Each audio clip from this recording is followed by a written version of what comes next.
Cuéntanos. Bueno, hola Belén. La situación en Alemania se ha manejado de manera bastante distinta a la de otros países de Europa. Es decir, las restricciones han sido desde el comienzo notoriamente más leves. Nunca ha habido un confinamiento absoluto, sino ha habido ante todo recomendaciones de reducción de contactos. Ha habido también, eso sí, limitaciones en cuanto a grandes aglomeraciones de gente, en cuanto a fiestas, etcétera, etcétera. Los comercios estuvieron durante mucho tiempo cerrados, pero durante todo el tiempo que ha pasado esta pandemia hemos tenido libertad casi absoluta para movernos por las ciudades y los parques. Es decir, había una norma que en general se podría decir hay que tener un motivo para salir de casa, pero el motivo podría ser los motivos obvios: ir a trabajar, ir al médico, ir a hacer compras, pero también ir a pasear o a hacer deporte. Sin embargo, pese a que las limitaciones fueron mucho más leves que en otros países, se fue dando paulatinamente un descenso de los casos de nuevas infecciones y una ralentización muy clara de la epidemia, lo cual ha sido atribuido en buena parte a la disciplina que ha mostrado la gente, que muchas veces, incluso desde antes que empezaran las restricciones, hay mapas que muestran que se había reducido la movilidad en el país.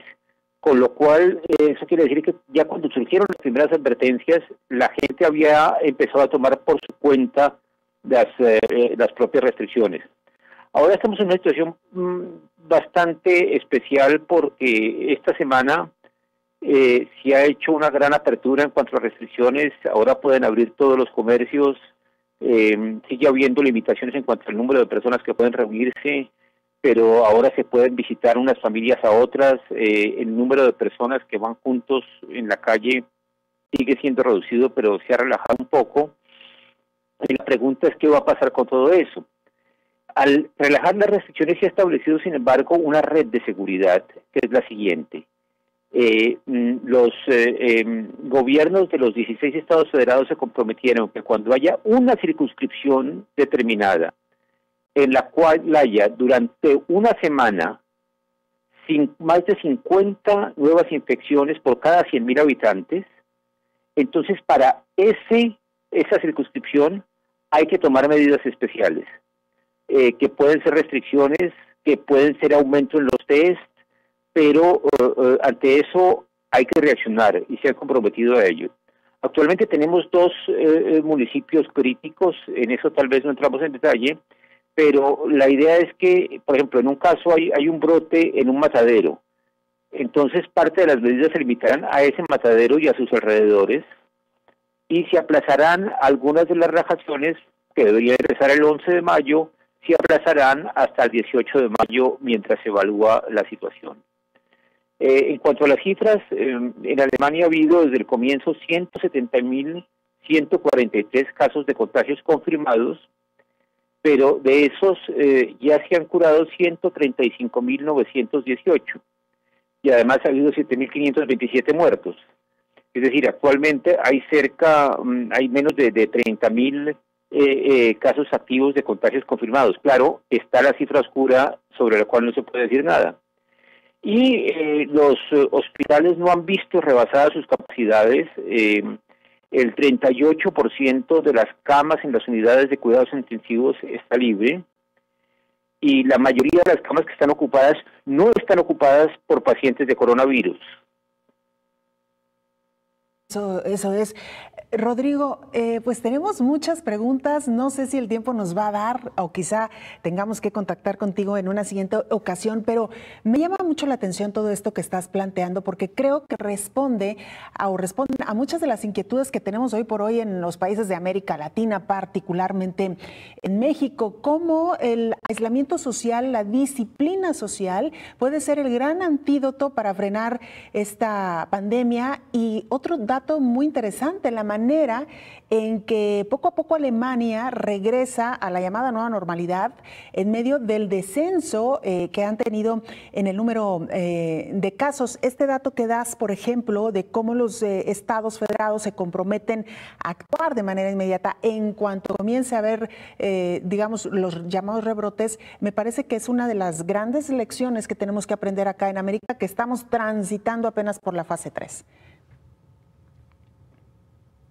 Sí, evidentemente. Ahora, hay una cosa, Belén, que yo creo que sin embargo es importante. Al analizar el tema de la pandemia, lo que funciona en un país no tiene por qué necesariamente que funcionar en otro, por diversos motivos. También por la manera como llegó la pandemia a Alemania, por ejemplo. Alemania todavía tiene un número relativamente bajo de muertos por el caso, lo cual se ha explicado por dos razones. Por un lado, los contagios al comienzo fueron contagios de gente muy joven, y ahí sabemos que el peligro de mortalidad es menor, o que parece ser menor. Y por otro lado hubo otra cosa, que es que se empezaron, es decir, se reaccionó muy rápido en cuanto a hacer test, y se hicieron muchos test al comienzo, y eso ayudó a controlar la pandemia. E incluso el ministro de Salud ha dicho en varias ocasiones, en parte, sencillamente hemos tenido suerte. Vaya esta declaración, Rodrigo, pero tienes toda la razón y lo hemos dicho también.